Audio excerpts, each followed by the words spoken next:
जैसे कि आपको तो पता ही होगा, पुराने थर्मोमीटर्स में मर्क्यूरी मौजूद रहता है, जिसके कारण इसे प्लेन में ले जाना मना होता है। लेकिन मर्क्यूरी में ऐसा क्या है कि इसे प्लेन में ले जाना मना है?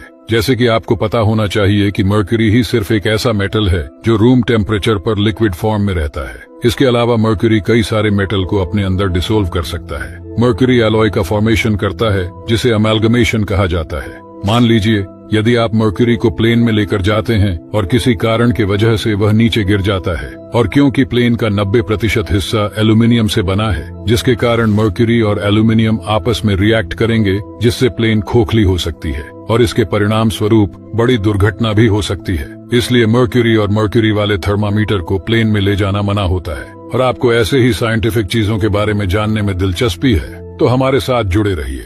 क्या आपको पता है, हमारे पृथ्वी से 31 लाइट ईयर दूर सिग्नस कॉन्स्टेलेशन में एक ऐसा ग्रह मौजूद है जहां आप 2000 साल तक जीवित रह सकते हैं। ये है वोल्फ 1069b। इस ग्रह को इसी साल जनवरी के महीने में खोजा गया था। वैज्ञानिकों के मुताबिक यह ग्रह हमारे पृथ्वी से लगभग 2 गुना बड़ा है और ये एक लाल बौने तारे की परिक्रमा करता है, जो कि हमारे सूर्य से 3 गुना छोटा और ठंडा है।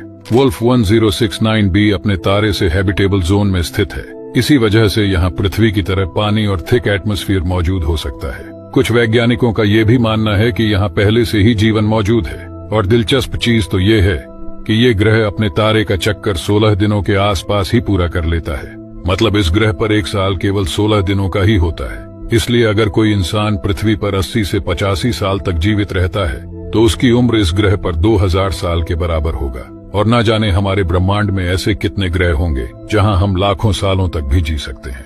क्या आपने कभी सोचा है न्यूक्लियर बॉम्ब काम कैसे करता है? इसे समझने के लिए हम 1945 में नागासाकी में गिराए गए फैटमैन की वर्किंग देखते हैं। वैसे न्यूक्लियर बॉम्ब जितना घातक है उतना ही आसान इसकी वर्किंग प्रोसेस है। इस न्यूक्लियर बॉम्ब में 6.2 किलो का एक प्लूटोनियम स्फीयर मौजूद रहता है, जो लगभग 4 इंच से थोड़ा सा बड़ा होता है, जिसे कंप्रेस करना पड़ता है। लेकिन दिक्कत ये है कि रिएक्शन शुरू करने के लिए लगभग 3 लाख एटमॉस्फेयर प्रेशर चाहिए। ये प्रेशर 5 लाख हाथियों के बराबर होता है। इतने ज्यादा प्रेशर को क्रिएट करने के लिए प्लूटोनियम बॉल पर बहुत से RDX और साइनाइड की लेयर चढ़ाई जाती है। न्यूक्लियर बॉम्ब को स्टार्ट करने के लिए सबसे पहले 5000 वोल्ट का करंट डेटोनेटर तक भेजा जाता है, जिसके बाद इसमें 32 स्पार्क क्रिएट होती है। इसके बाद न्यूक्लियर बॉम्ब की बाहर की मोटी लेयर शॉक वेव को अंदर की ओर कंप्रेस करने लगती है, और ये शॉक वेव एल्यूमिनियम से होते हुए प्लूटोनियम को कंप्रेस करके इसमें चैन रिएक्शन शुरू कर देती है। और फिर ये जहां गिराया जाता है वहां एक महाविस्फोट के साथ प्रलय आता है,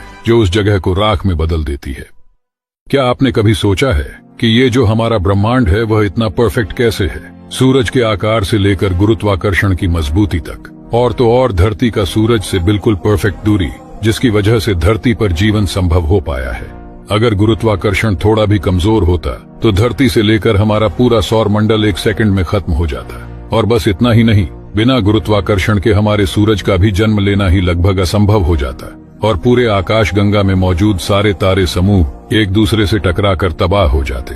हो सकता है सब कुछ, यानी पूरे ब्रह्मांड के शुरू से लेकर अभी तक हर एक चीज कोई योजना का हिस्सा हो। 99% वैज्ञानिक बिग बैंग के द्वारा ब्रह्मांड के निर्माण को एक्सप्लेन करते हैं कि एक एटम से भी छोटे कण से हुए एक्सप्लोजन से हमारे ब्रह्मांड का निर्माण हुआ।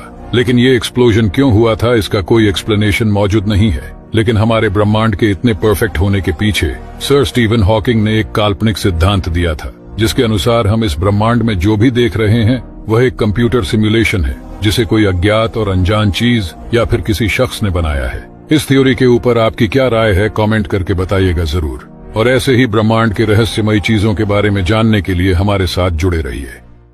आपने एंटी मैटर के बारे में तो सुना ही होगा, पर क्या आपको पता है सिर्फ 1 ग्राम एंटी मैटर की कीमत $62.5 ट्रिलियन है, जबकि हमारे पूरे इंडिया की GDP सिर्फ $4 ट्रिलियन है। मगर ये इतना कॉस्टली क्यों है, चलिए जानते हैं। एंटी मैटर असल में मैटर की ऑपोजिट फॉर्म है।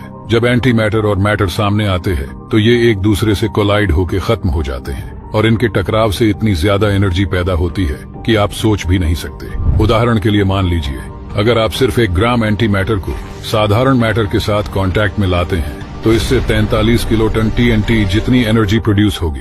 और खतरनाक बात तो ये है कि हिरोशिमा पे जो एटम बॉम्ब गिराया गया था उसने सिर्फ 15 किलोटन जितनी एनर्जी प्रोड्यूस की थी। तो अब आप इमेजिन कर लीजिए कि 1 ग्राम एंटी मैटर क्या कर सकता है। और आपको इन सब चीजों के बारे में जानने में दिलचस्पी है तो हमारे साथ जुड़े रहिए।